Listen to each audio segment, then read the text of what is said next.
Buenos días a todos y muchas gracias por la asistencia a esta comparecencia por mi parte, que no sustituye a la que hará dentro de breves instantes, cuando yo termine el portavoz del Gobierno para tratar los asuntos del Consejo de Gobierno.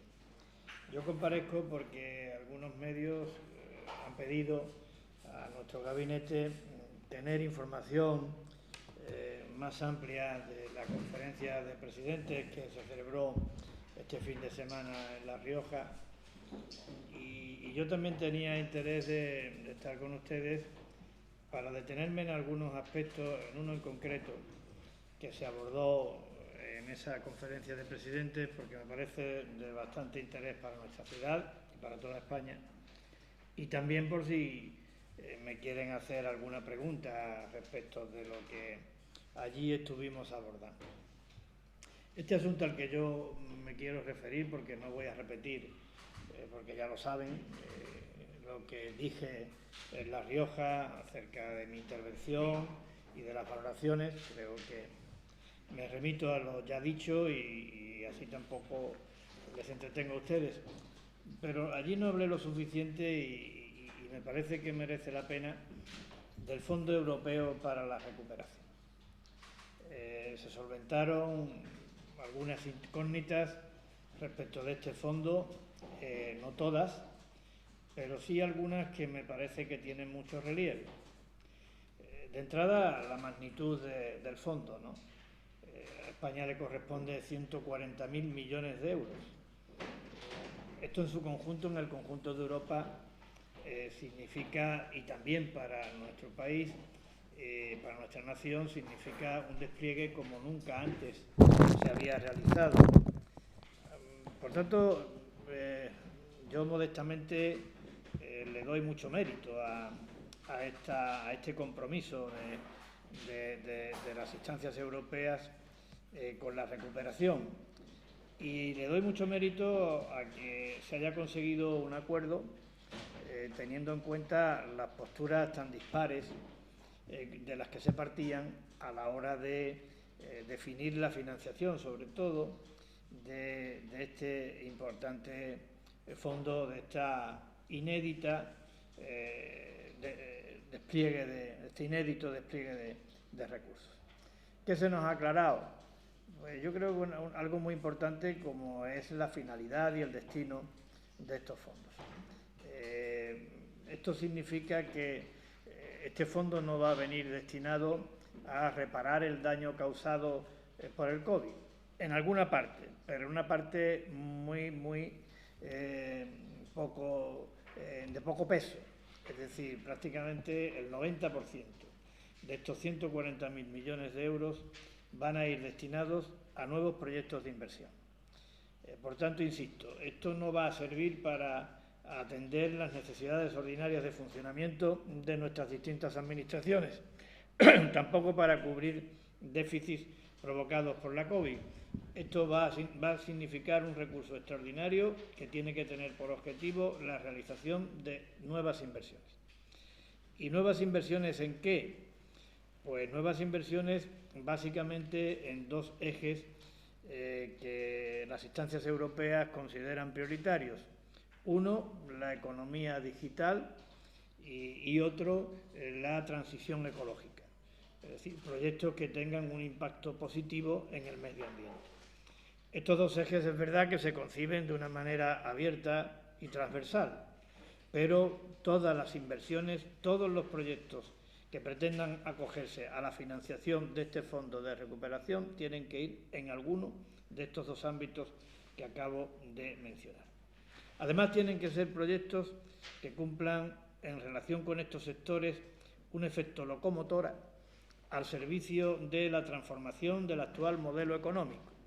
Es decir, están hechos con visión de futuro para, de alguna manera, lograr que la economía europea adquiera unas características de mayor solidez, de mayor solvencia, de menos vulnerabilidad. Por tanto, tienen una clarísima concepción vanguardista. Otra característica importante, que van a tener un ámbito nacional.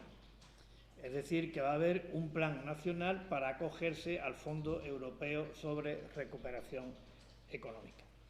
Estamos acostumbrados, a través de los fondos estructurales, tanto del FEDER como del Fondo Social Europeo, que una vez definido el marco financiero plurianual por parte de la Unión Europea, luego se distribuyen los recursos en función de las distintas comunidades y ciudades autónomas y en función de las distintas administraciones. Una parte la Administración General del Estado, otra parte las administraciones autonómicas. Ahora esto no va a ser así. Estos 140.000 millones de euros, en su mayor parte, en la que hace referencia a estos proyectos innovadores, va a haber un solo plan nacional que estará repartido por todo el territorio nacional, pero que van a ser proyectos específicos, como digo, e insisto, que cumplan con los requisitos a los que antes me he referido. Y la tercera característica o duda o aclaración que se despejó es que el Gobierno quiere actuar cuanto antes.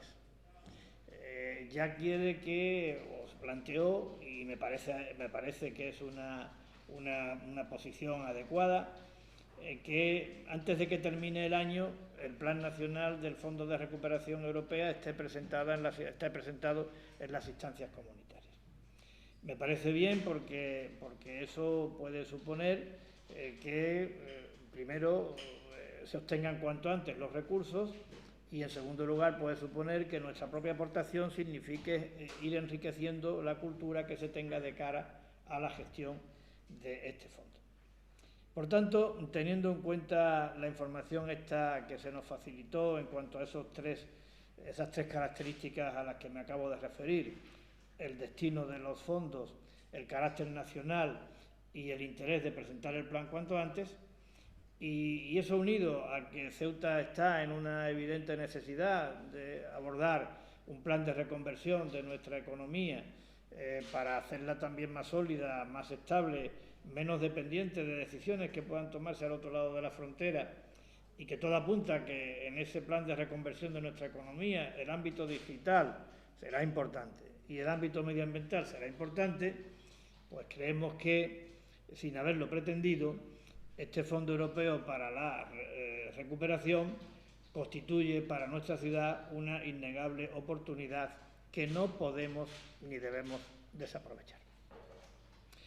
Esto lo he tratado en el Consejo de Gobierno que acabamos de celebrar. Estamos de acuerdo, por tanto, en que no podemos dejar pasar esta oportunidad y que nos tenemos que poner a trabajar de manera inmediata para poder estar presentes de manera debida y a través de los proyectos adecuados en ese plan nacional que por parte de España se va a presentar ante las instancias europeas. Para ello hay que definir una metodología de trabajo y al mismo tiempo hay que señalar un área de gestión dentro del Gobierno que se dedique a esto. En ese sentido tenemos la fortuna, y lo digo porque no es un mérito propio, tenemos la fortuna de contar con unos profesionales muy cualificados en lo que significa la gestión de los fondos europeos. Yo creo que ahí sacamos una nota sobresaliente a la hora de compararnos con otros territorios, con otras administraciones. Me estoy refiriendo a Procesa, me estoy refiriendo al área de Economía y Hacienda de la ciudad. Por tanto, nosotros hemos decidido hoy que sea el área de Economía y Hacienda, apoyándose básicamente en Procesa y también en servicios tributarios, quien se encargue de sacar adelante este programa.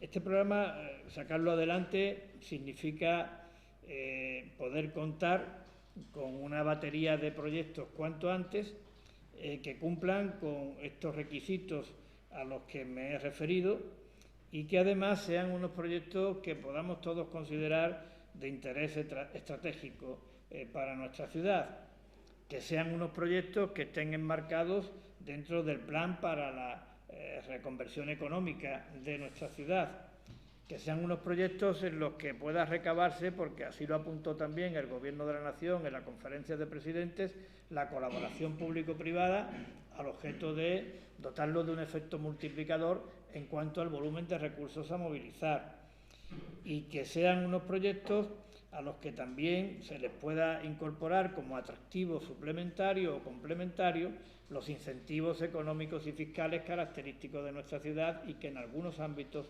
ya están dando resultados. Por tanto, se trata de poner encima de la mesa esa batería de proyectos.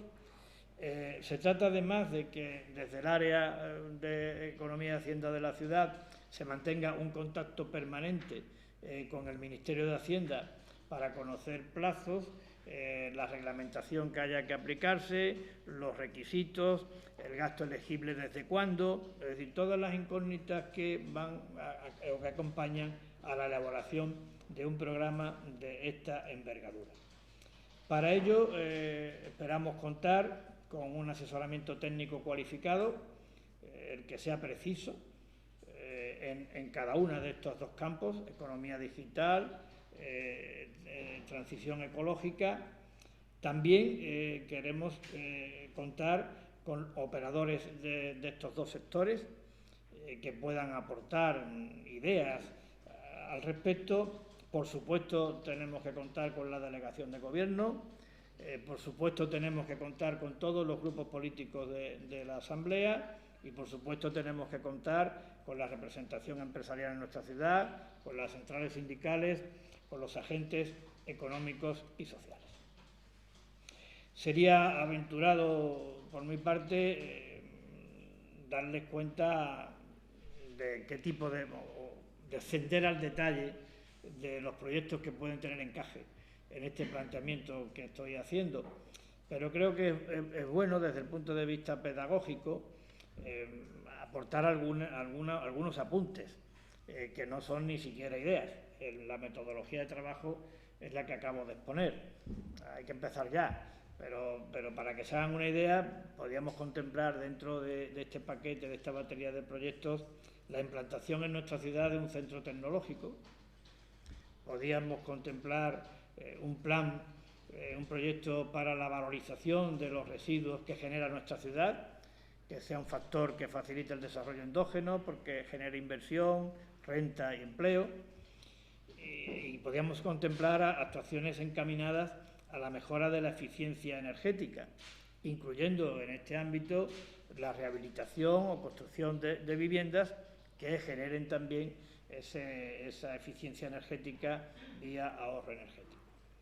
En última instancia, esto es lo que yo les quería comentar sobre el Fondo Europeo para la Recuperación, que me parece que es un mensaje claro el que se está transmitiendo al conjunto de Europa y en particular a España. Estamos ante un reto de mucha envergadura, se movilizan unos recursos de carácter extraordinario como nunca se ha conocido y se requiere de responsabilidad y de rigor a la hora del planteamiento, y Ceuta va a asumir ese reto de rigor y rigurosidad a la hora del planteamiento para que la finalidad sea la transformación de nuestro modelo económico al objeto de que éste dé una mejor respuesta ante situaciones de vulnerabilidad y, en última instancia, para que sea más sólido y más estable.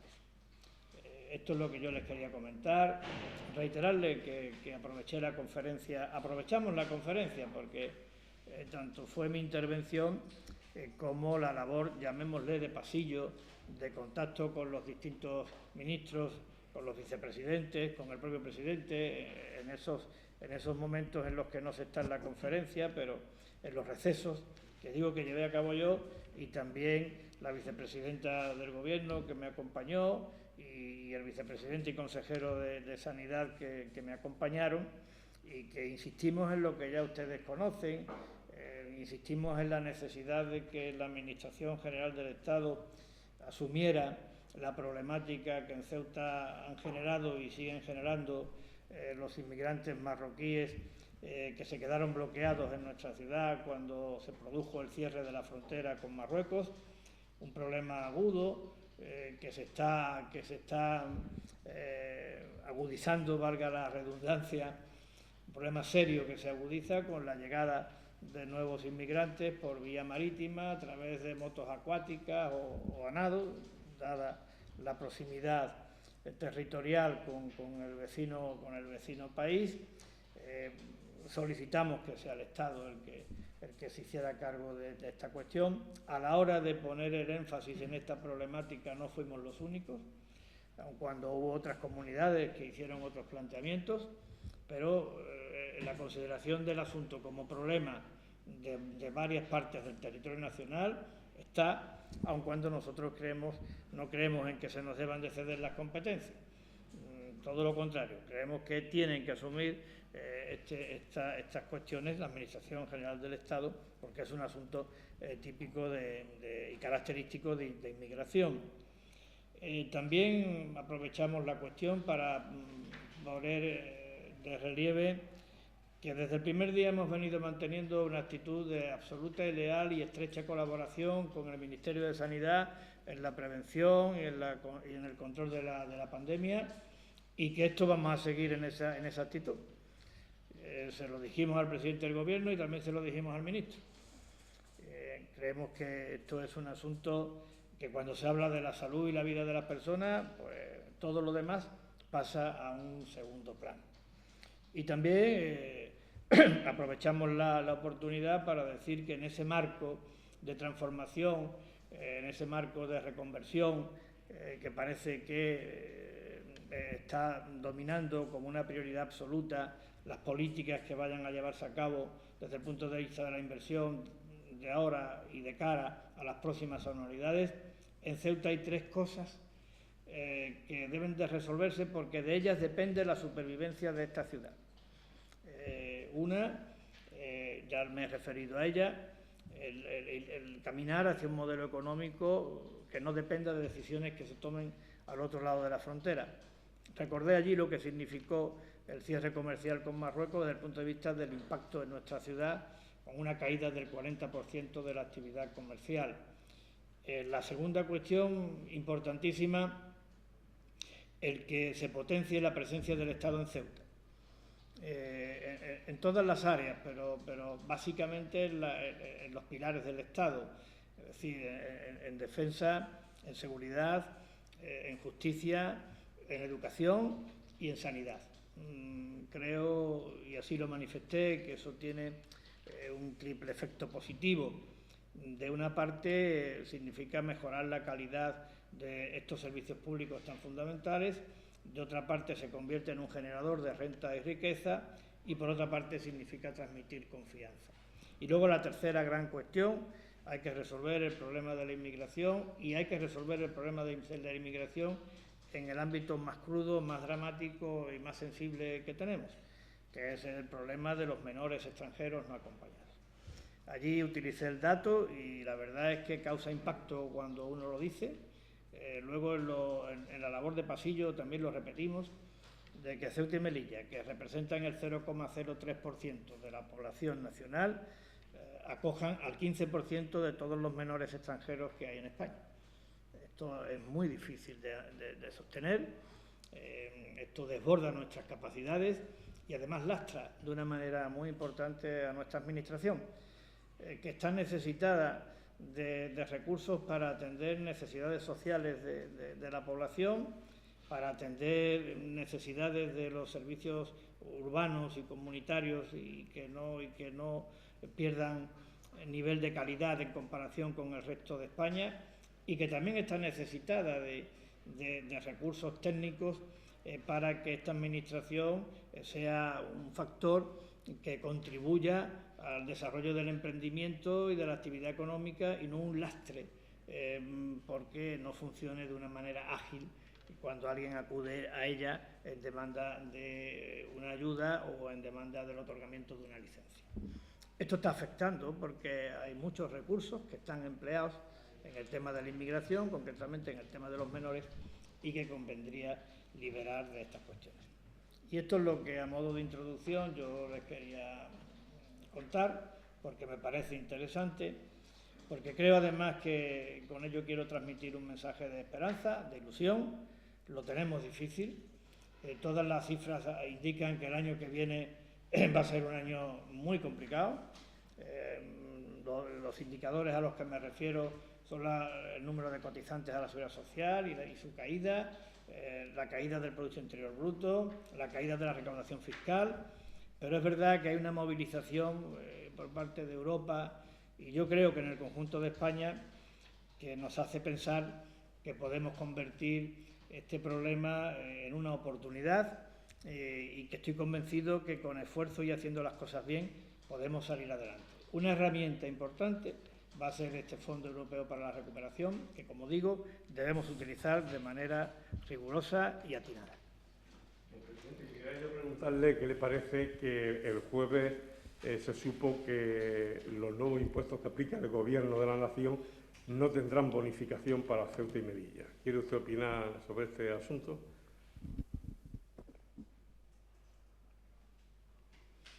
Bueno, nosotros vamos a pelear en cualquier ámbito por el mantenimiento de las especificidades fiscales de Ceuta y de Melilla.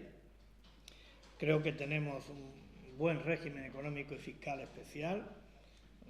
Basta recordar que no existe ninguna otra parte del territorio nacional que tenga el 50% de bonificaciones en las cuotas a la Seguridad Social, que tenga un 60% de bonificación en el IRPF y que con carácter general tenga un 50% de bonificación en el impuesto sobre sociedades, más las ventajas fiscales que están viniendo en el ámbito de la economía digital y de los servicios digitales. Por tanto, tenemos mucho que proteger. Ahora surgen nuevas figuras tributarias. Estas figuras tributarias creo que son de ámbito europeo, se van a establecer para toda Europa y si en un primer planteamiento no se ha recogido la especificidad de Ceuta, nosotros estamos trabajando junto con la ciudad de Melilla para que en el trámite parlamentario que puedan tener estas iniciativas del Gobierno, pues se puedan atender esas especificidades. Vamos a tratar de llevar esta pretensión a todos los grupos parlamentarios del Congreso y del Senado con el objetivo de que también se trasladen esas bonificaciones a las nuevas figuras tributarias que usted está planteando.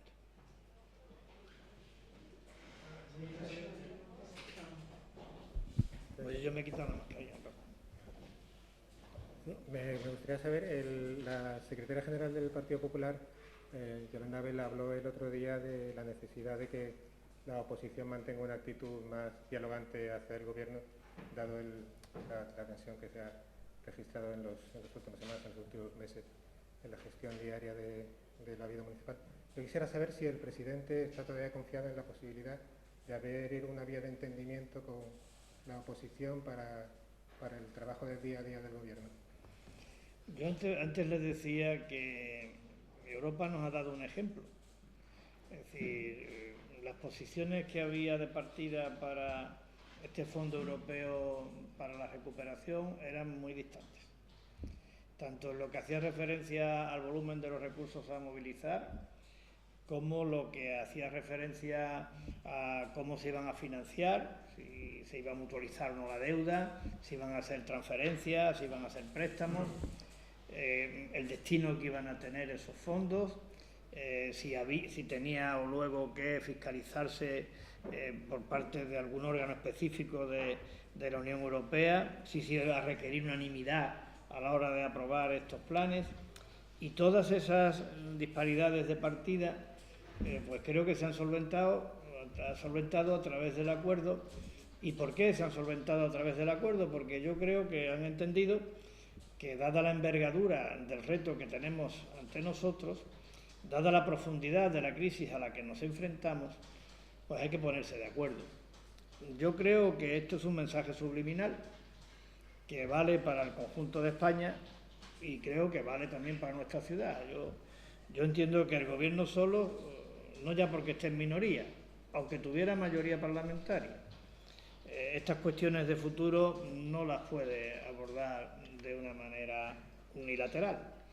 Yo entiendo que es necesario y enriquecedor que se produzca un gran acuerdo en torno a qué tenemos que hacer para lograr que Ceuta salga adelante.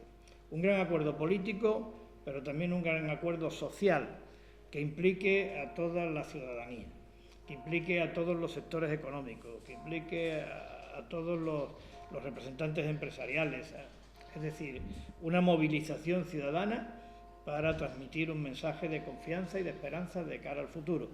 Yo creo que tenemos posibilidades, pero evidentemente una condición a cumplir es la unidad. La unidad en Ceuta, la unidad en Europa, la unidad en el conjunto de España para tratar de afrontar estos retos tan difíciles a los que nos enfrentamos. Sí, presidente. Sobre la reconversión económica de Ceuta, mencionó usted en La Rioja que también era necesario una mayor vinculación con Europa y que Europa reconociese la realidad de Ceuta como frontera europea, no solamente española. Dentro de esa mayor vinculación con Europa, ¿usted asumiría que sería bueno que el Frontex, por ejemplo, tuviese presencia en Ceuta o que Ceuta pudiese exportar productos elaborados aquí al conjunto de Europa, con las implicaciones que tendría eso para el régimen fiscal especial y la integración en la Unión Aduanera? Sí, yo comparto plenamente eso que usted está manifestando. Evidentemente, en Ceuta puede haber muchas asignaturas pendientes. No digo que no. Yo estoy convencido de que en los últimos años, y no quiero que esto se tome como una autocomplacencia respecto de la gestión que el gobierno de la ciudad haya podido llevar a cabo, porque normalmente las cosas importantes que se han hecho lo han sido en colaboración entre el gobierno de la ciudad y el gobierno de la nación, y no siempre en el gobierno de la nación ha habido el mismo color político y con colores políticos distintos se han producido grandes avances en el ámbito de los servicios públicos esenciales, desde el punto de vista medioambiental, desde el punto de vista de la sanidad, también desde el punto de vista de las infraestructuras educativas. Es decir, yo creo que la calidad del nivel de equipamientos y de servicios de Ceuta da un salto cualitativo relevante. Pero si hay que destacar una asignatura pendiente en nuestra ciudad, porque tenemos una nueva estación marítima, tenemos un helipuerto, tenemos un nuevo hospital, tenemos un campus universitario, tenemos la biblioteca Adolfo Suárez, así podría seguir la lista, es por volver un poco atrás. Saltos muy importantes, pero yo creo que la asignatura pendiente de muchos gobiernos de la nación y también de Europa es no haber tratado adecuadamente a nuestra frontera como la única frontera terrestre junto con Melilla que tiene Europa en África, y no haber tratado adecuadamente las consecuencias que eso tiene para nuestras dos ciudades. Es decir, aquí o se aplican medidas contundentes, o esto se aborda de una manera decidida y enérgica, o Ceuta puede verse abocada a convertirse en un macrocentro de acogida de inmigrantes. Y creo que eso no es bueno para Ceuta y creo que eso hay que tratar de hacer todo lo posible por evitarlo. Por tanto, esto requiere de medios de atención a la frontera por parte de nuestros cuerpos y fuerzas de seguridad del Estado. Esto requiere de infraestructuras adecuadas en la frontera, esto requiere de innovaciones tecnológicas y esto requiere de también modificaciones normativas del alcance que sea para que la frontera de Europa con el país vecino no esté en el puerto, sino que la frontera esté en el Tarajal. Y para que a Ceuta lleguen los inmigrantes marroquíes que decida España y no los que decida Marruecos. Esto no solamente son, por tanto, medidas de inversión y de infraestructura, también son modificaciones normativas que probablemente no podamos hacer sin contar con Europa, pero que hay que hacerlas. Hay que hacerlas para que la frontera esté en el puerto, para que la frontera esté en el Tarajal y no en el puerto, y hay que hacerla para que a Ceuta entren los marroquíes que decida España que entren, y que entren para un fin determinado, no que entren sin saber para qué entran. Es decir, que vengan los que tengan que venir para trabajar, los que tengan que venir para hacer turismo, los que tengan que venir para visitar a la familia, pero no los que vengan con la intención de dar el salto a la península. Esto es una cuestión que tenemos que abordar. Ni Ceuta puede tener capacidad, antes me he referido al tema de los menores extranjeros no acompañados, de tener el número de menores extranjeros no acompañados que tenemos, que desbordan nuestras capacidades y que lastra nuestra hacienda y, por tanto, nuestras posibilidades de dar respuesta a otras necesidades que tiene esta ciudad. Entonces, ¿usted consideraría que la presencia de Frontex en Ceuta sería bueno o sería una opción? Frontex no es sino un instrumento, es decir, aquí lo que hace falta es que por parte de Europa se aborde de una manera satisfactoria la singular problemática que significa el hecho de ser la única frontera terrestre que tiene Europa en África. Frontex es una herramienta, puede haber otra herramienta que sea un plan específico para nuestras dos fronteras, puede haber diferentes herramientas. Esto es una competencia del Estado, pero creo que hay que contar con Europa. Aunque el Estado no puede eludir su responsabilidad, creo que hay que contar con Europa porque si hay cuestiones de índole normativa que probablemente no se puedan llevar a cabo sin contar con Europa.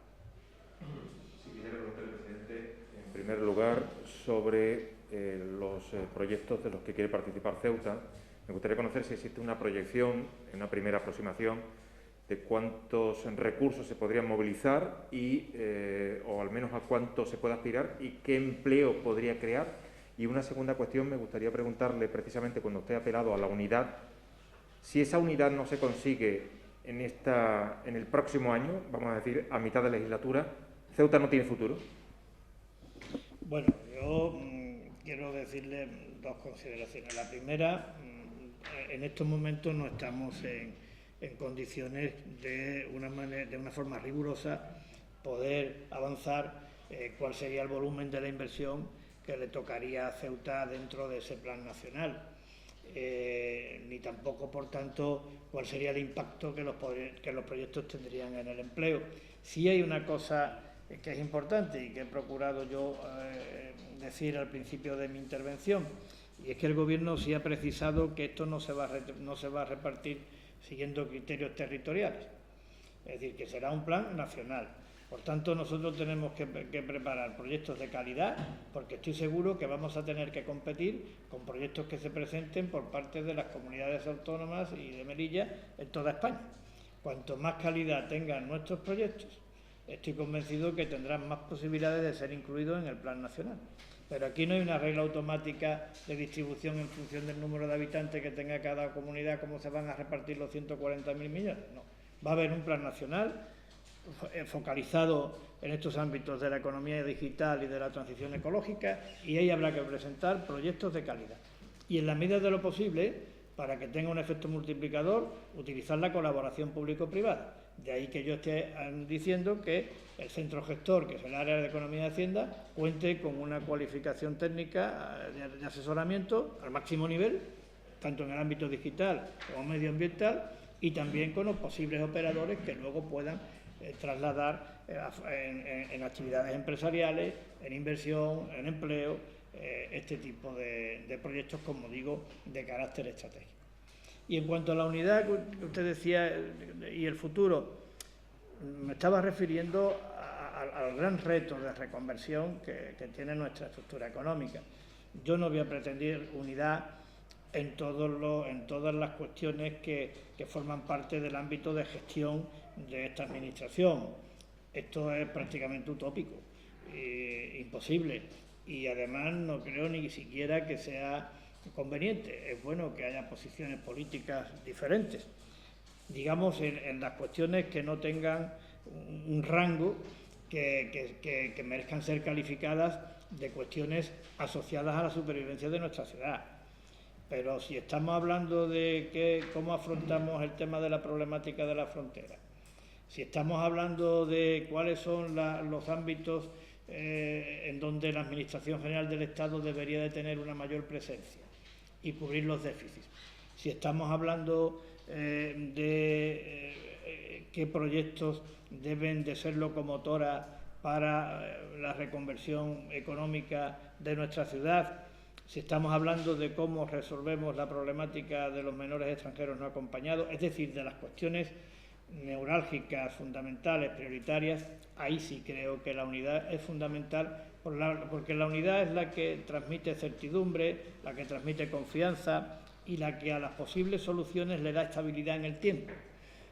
Yo creo que los ciudadanos no entenderían otra cosa y el Gobierno va a poner todo lo que esté a su alcance, toda la generosidad que seamos capaces de emplear, todo el esfuerzo de diálogo que tengamos que llevar a cabo para tratar de conseguir esa unidad. No depende solo del Gobierno, pero es verdad que el Gobierno es quien tiene la mayor responsabilidad para lograr ese consenso. Esto pasa aquí, pasa en el conjunto de España.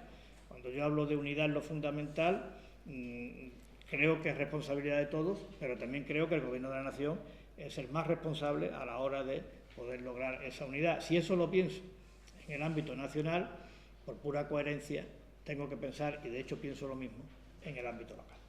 Sí, bueno, perdona que insista, yo me refería evidentemente a ese documento de trabajo en el que están marcados los diferentes grupos políticos, grupos sindicatos, empresarios, donde se habla de esas 25 medidas urgentes, 140 en general. Me gustaría saber si existe un plazo para comenzar a tomar decisiones y decir, es que no podemos alargar eternamente el estudio, porque si no, no nos conduce absolutamente nada, claro. Si no nos devora el estudio.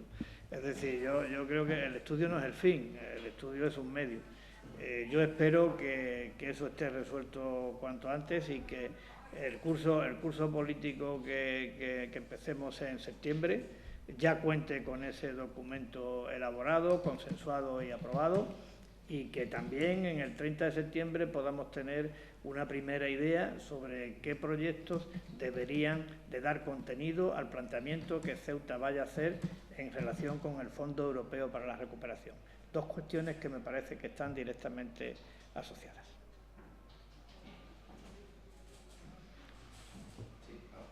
Me gustaría conocer su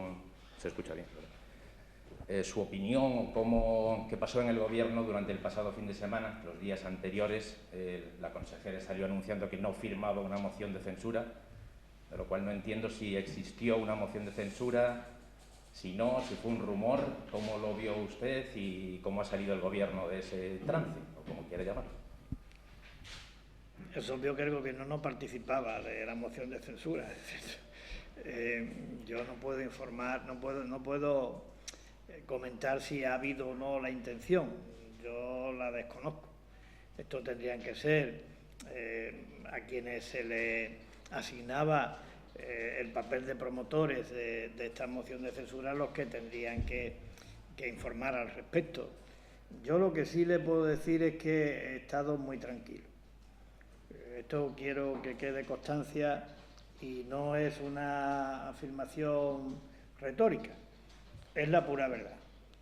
Están muy tranquilos por dos razones fundamentalmente. La primera de ellas, porque no he dudado nunca de ningún miembro del Gobierno de la ciudad para que esta moción de censura prosperara. En ningún momento.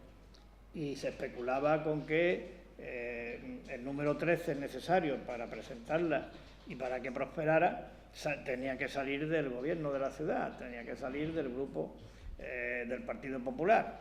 El grupo del Partido Popular, todos los miembros del grupo del Partido Popular son a la vez el Gobierno. Y yo no he dudado en un solo instante de ningún miembro de mi grupo, de ninguno. Es verdad que parece que las especulaciones, hablemos de especulaciones, pues se centraban en la figura de nuestra consejera de Servicios Sociales, de Dunia. Y bueno, Dunia, cuando vio que el asunto iba increciendo desde el punto de vista de las especulaciones, y todo eran especulaciones, salió al paso, creo que de una manera rotunda y de una manera contundente. Creo que dijo textualmente que nunca firmaría una moción de censura contra su propio gobierno y dijo claramente que nunca traicionaría al Partido Popular. Por tanto, creo que eso aclara todas las cuestiones. ¿Por qué estaba también tranquilo? Digamos tranquilo, o no le daba a este asunto la prioridad que parece que otros le estaban dando. Pues mire, porque se lo digo también con toda sinceridad, lo que verdaderamente me importa es que nosotros tengamos capacidad de respuesta para atender los problemas a los que esta Administración se enfrenta. Para mí eso es más importante que cualquier moción de censura, que atendamos debidamente los servicios fundamentales en función de las demandas que los ciudadanos nos hacen, que seamos lo suficientemente consistentes de cara a plantear al Gobierno de la Nación estas tres cuestiones que yo he considerado vitales para el futuro de la ciudad. Que esta Administración sea una Administración ágil y operativa de cara a la demanda de los ciudadanos y a la actividad económica. Esos son los asuntos que de verdad me preocupan.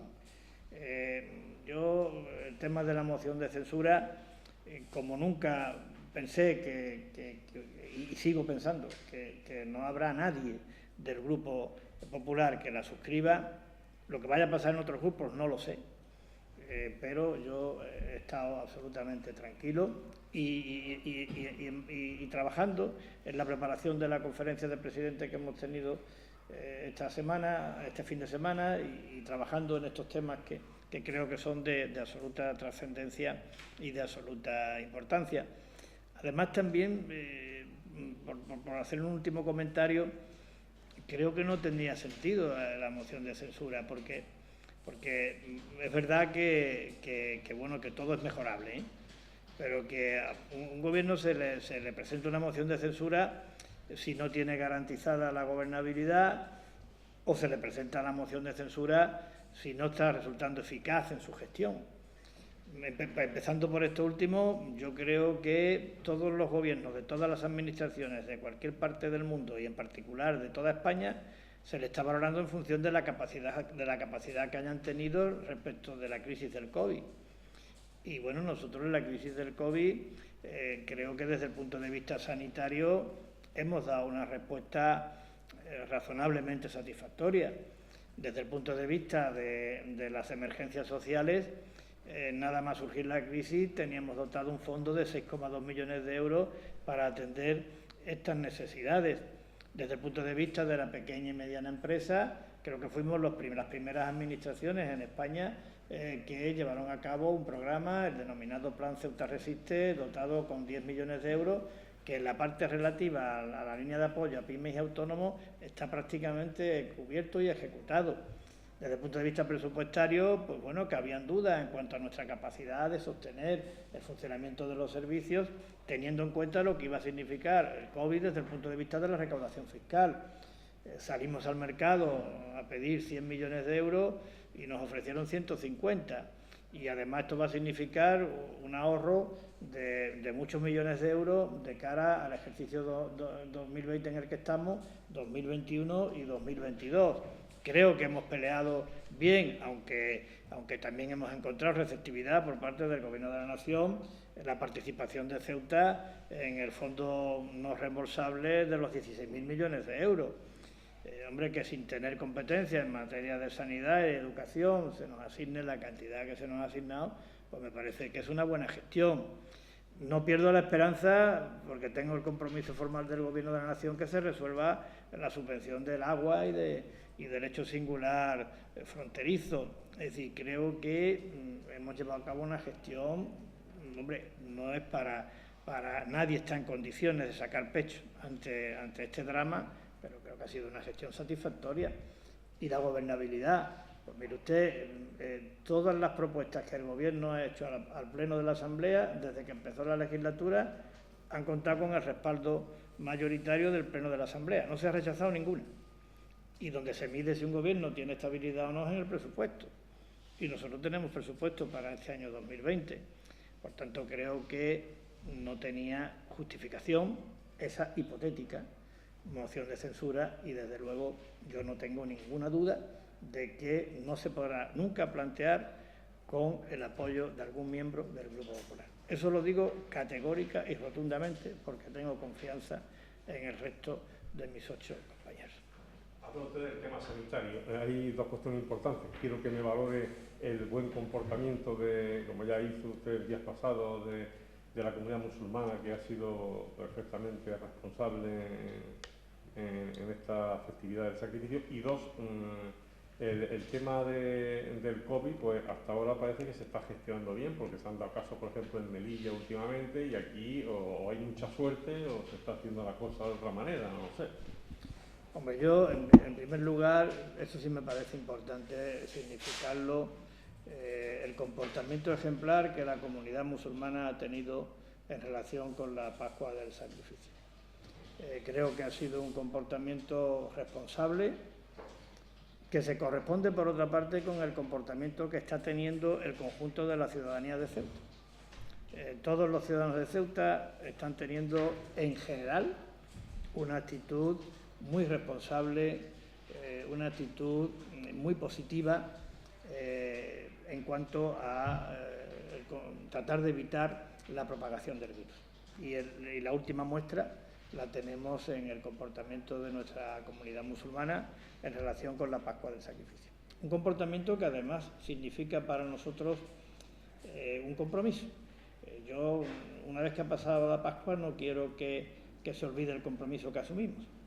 Nosotros asumimos el compromiso de ponernos a trabajar de manera inmediata para que el año que viene la Pascua del Sacrificio pueda desarrollarse con total normalidad, de acuerdo con la ley y contemplando las debidas garantías sanitarias.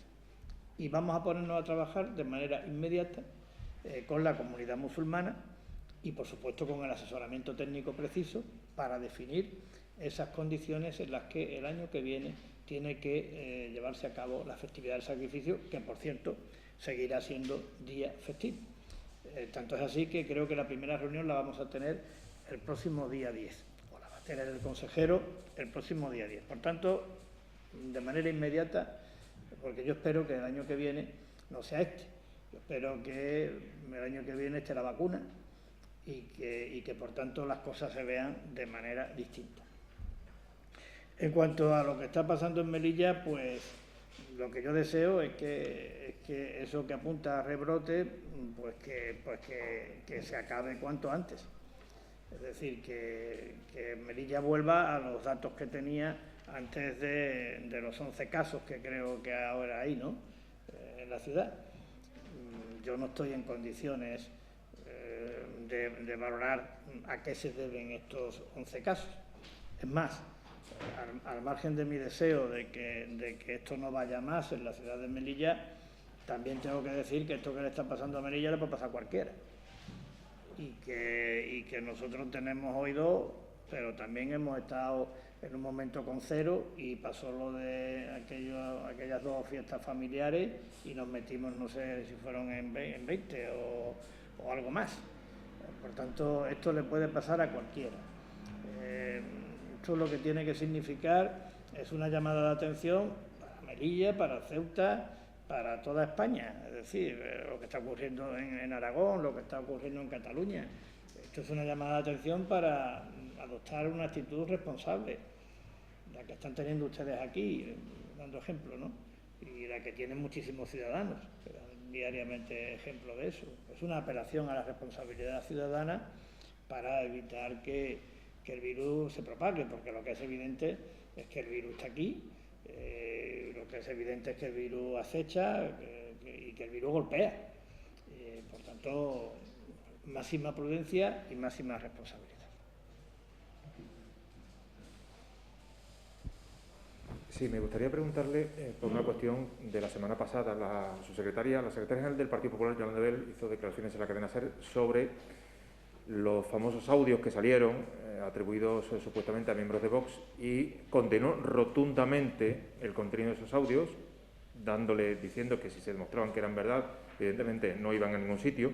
Me gustaría saber, primero, cuál es su opinión sobre esos audios, si comparte lo que dice su secretaria general con esa rotundidad con la que lo dijo, y si usted ha hablado con el máximo responsable de Vox en Ceuta sobre esta cuestión. Bueno, mire, yo al respecto le quiero decir varias cosas. Primero, que yo ya salí públicamente respaldando absolutamente a la secretaria general. Comparto plenamente sus valoraciones y además la secretaria general es un activo fundamental para nuestro partido.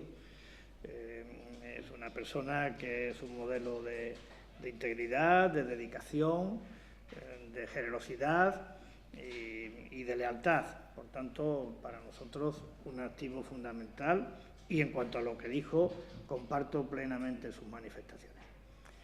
Yo lo que ocurre es que me gustaría hablar del Partido Popular y no de otras formaciones. Entonces, lo que yo quiero destacar es que el Partido Popular, a lo largo de su trayectoria y de su actitud presente y de su compromiso futuro, lo que resulta innegable es que es un partido que apuesta de manera decidida por el reconocimiento de la diversidad cultural que caracteriza a nuestra ciudad. Nosotros somos un partido que consideramos que Ceuta no se entiende sin su diversidad cultural. Nosotros somos un partido que quiere a Ceuta tal como es, con esta sociedad que se enriquece en esta diversidad de culturas y de confesiones religiosas, y que hacemos todo lo posible por que ese elemento enriquecedor común se fomente y se potencie, y que hacemos todo lo posible porque esta sea, que creo que lo es, a pesar de las dificultades, la ciudad de la concordia, la ciudad de la convivencia y la ciudad del respeto. En mi corazón, como presidente del Gobierno de la ciudad y presidente del Partido Popular, y en el corazón del Partido Popular, están presentes todos los ceutíes. Nosotros no distinguimos a los ceutíes por razón de su credo, por razón de su cultura o por razón de su origen. Todos iguales en el aprecio, todos iguales también en los derechos, en las obligaciones, todos al amparo de una misma ley, todos al abrigo de una misma bandera, la de España. Y también quiero decirle que en cuanto a Vox, que ya le digo que prefiero hablar del Partido Popular y no de otras formaciones políticas, de Vox o de cualquier otra, que Vox tiene firmada una declaración institucional a favor de la convivencia en Ceuta, que fue un acuerdo unánime por parte de esta asamblea, de la Asamblea de la Ciudad de Ceuta, y que Vox respaldó los presupuestos que el Gobierno presentó para este ejercicio, y en los presupuestos pues se ve claramente de manifiesto cómo esta Administración quiere contribuir al fomento y al enriquecimiento de nuestra diversidad cultural. Esta es la realidad. Dicho esto, como digo, a mí lo que me interesa es hablar del Partido Popular y que sean los representantes de Vox los que hablen de Vox, por muchas razones. Sí, hablan ellos, que no son precisamente un dechado de virtud en cuanto a hablar. ¿Usted se siente molesto cuando hacen referencia en esos audios a usted personalmente, con calificativos que son ciertamente gruesos? Bueno, mire usted, en esto de la política, cuando uno lleva el tiempo que yo llevo, pues llega uno al convencimiento de que los comentarios críticos, aun cuando se trate de palabras gruesas, pues forman parte de la política. Esos comentarios gruesos yo llevo oyéndolos en estos 20 años en la Asamblea, pues le podría sacar una lista de los mismos. Entiendo que forma parte del juego político, que entiendo que no es lo mismo una campaña electoral que cuando no se está en campaña electoral. Entiendo que cuando uno llega a las instituciones también recibe algunas informaciones acerca de los condicionantes que tiene esta labor de gestionar y de administrar el interés general, que quizás no se tengan desde fuera. Y yo sí he aprendido a disculpar las cuestiones que afectan a críticas o descalificaciones de índole personal. En eso creo que me he hecho un experto, no porque tenga una especial capacidad para hacerlo, sino por razón de los muchos años que tengo. Le doy mucha más importancia a las acciones políticas que se puedan llevar a cabo en beneficio del interés general que a que yo pueda tener que poner en reiteradas ocasiones la otra mejilla. Esto para mí es una cuestión de índole menor.